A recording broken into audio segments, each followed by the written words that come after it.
Hello everyone, now you will hear a brief summary of the first two episodes of the series Pretending. Its plot is based on real events. The year is 2008.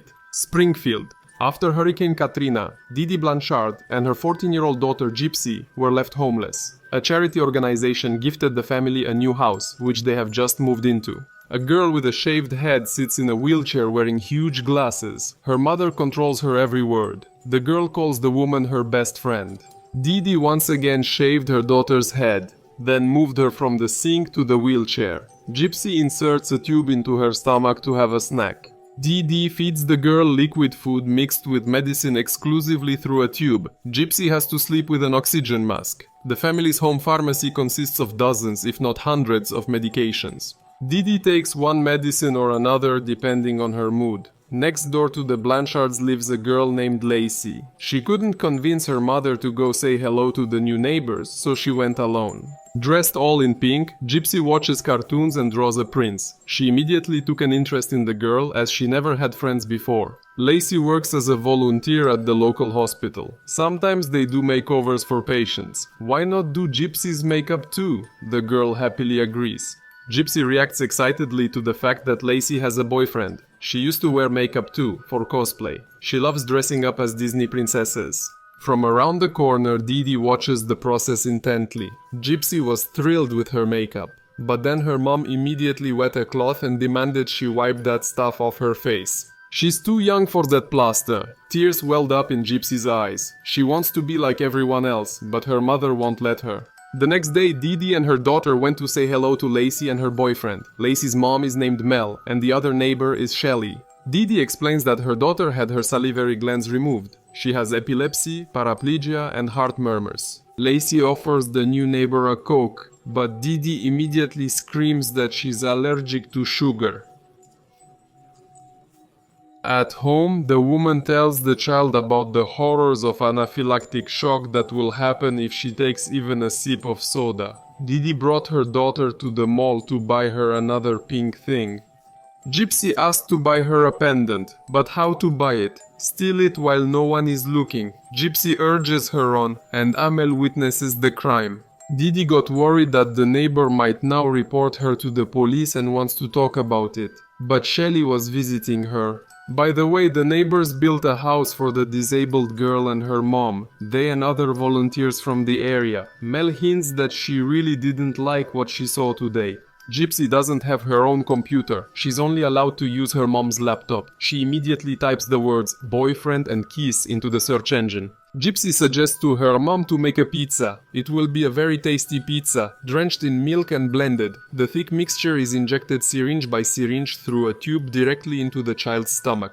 To make friends with the neighbors, Dee Dee threw a party. She walks around with a jar collecting donations, supposedly for her daughter's eye surgery. The kids surrounded Gypsy, who is dressed like who knows what, as always. She's much more interested in watching the neighbor's relationship with her boyfriend. In the evening, the girl approaches them, but they immediately go to the movies. Naturally, Gypsy can't go with them. Tempting cupcakes lie on the table. While her mother isn't looking, Gypsy wants to try one of them. Just then, Mel, for whom all this was arranged, arrived. Dee Dee tried to blame the theft on her disabled daughter, but Mel wasn't fooled. Then the woman started to shed tears or pretend that Gypsy didn't have long to live, and they were short on money. She saw her daughter with a pastry, knocked it out of her hands, gave her an injection, and took her to the hospital. There, she lamented again that if it had been 5 more minutes, Gypsy would have surely died. Mel arrived at the hospital, handed Dee Dee the forgotten wallet, and suggested forgetting about the awkward situation because she herself is a single mother and doesn't want to complicate their lives. We move to the year 2015. The Blanchard house is surrounded by police. The rooms are filled with hundreds of stuffed animals. A detective finds Dee Dee Blanchard murdered in Gypsy's bed with numerous stab wounds. But Gypsy herself is nowhere to be found. 2008. Before bed, Dee Dee, as always, fusses over her daughter and then takes some Xanax. She received a check for $1,500. She sleeps with her daughter in the same bed.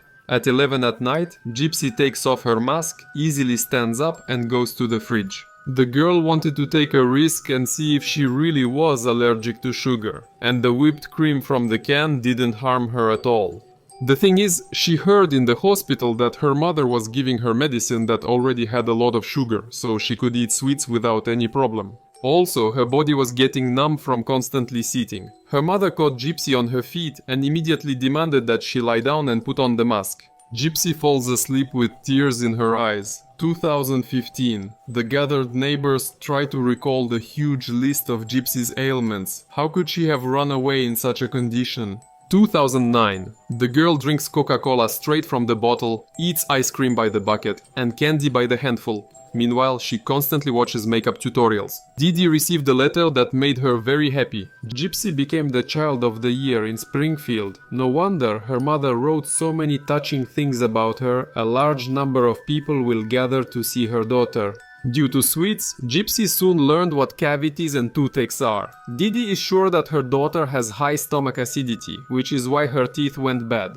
The gastroenterologist can't believe that the girl's submandibular glands have been removed. She swallows quite well, so the tube from her stomach can be removed. The girl was very happy, but the mother is more inclined to find another, more agreeable doctor. In the end, the woman still prescribes the child medication for high acidity. Later, she asked the pediatrician if any of the girl's diseases have been confirmed given her huge medical record. In the waiting room, Dee Dee stole a stack of prescription forms. But the mom doesn't think so. From now on, she will talk to the doctors alone. While Korana examines the dead body, the neighbors wonder who needed to kill Dee Dee. While brushing her teeth, one of Gypsy's teeth fell out. She got scared. Morning came, and Dee Dee prepared a mega cocktail of 7 medications mixed into a liquid for her daughter. Everything goes into the girl's stomach at once. She looks enviously at the girls in the yard. Her mother met her halfway and allowed the girl in the wheelchair to approach the neighbor. Besides 2 friends, in Lacey's room she found a puppy and was very happy about it. The girls saw Gypsy's teeth and were amazed at how bad they looked. The girl confessed her nighttime escapades and is very afraid that her mother will find out about them. Dr. Lakshmi Chandra calls the therapists who treated Gypsy and finds out the details of her treatment. A social worker came to the Blanchards. Dee Dee urgently makes her daughter take some very bitter medicine, which makes Tosh shudder. Allison came because there was a complaint from someone concerned about Gypsy's safety. The social worker doesn't respond to the tearful woman and carefully inspects the house. Dee Dee takes Gypsy out of the bathroom. The medication has already taken effect, and the girl is drowsy. A sleepy Gypsy answers questions sluggishly. Her mother is tense. She forgot the stolen forms on the table. It turned out that the house's ownership and insurance are registered to different people. As with Gypsy's old medical records, Dee Dee blamed everything on Hurricane Katrina, saying there was confusion with the documents after the disaster. I just can't figure out who complained to you. Have a nice day. The social worker's visit was a big stress for Dee Dee. She covers the windows with semi-transparent film so no one can look in. The woman suspects Meg and came to her again to play on her sympathy. The neighbor assures her it wasn't her. Gypsy went to a dentist appointment. Only after the sedative was administered did the girl learn that her teeth wouldn't be treated but simply removed. She was very upset and cried. Gypsy came to her senses at home with a sore, swollen face. Approaching the mirror, she realized she no longer had teeth. While bathing, she sits in the tub toothless and cries bitterly, but her mom, as always, says everything is fine. After the operation, Gypsy's face is covered in bruises and Dee Dee flutters around her preparing for an award ceremony. She will show her off to everyone, even without new teeth. Dr. Chandra calls the Blanchards. She is looking for an opportunity to meet Gypsy again and show her to specialists. Dee Dee placed a bow on her daughter's bald head.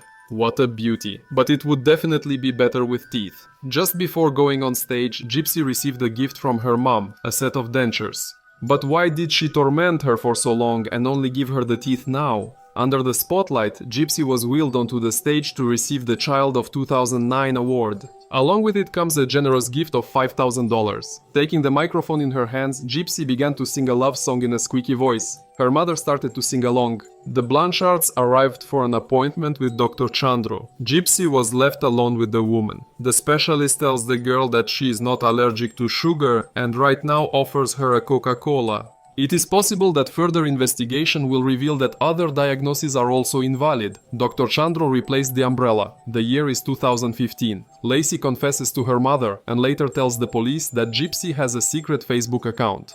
Through it, she made friends and apparently even found herself a boyfriend. Gypsy places yet another unnecessary toy on the bed. She no longer wants to sing along with her mother and shuts herself in her room. Dear viewers, if you are interested in continuing the story about the healthy family relationships of Gypsy Blanchard and her mother, please let us know in the comments. See you soon!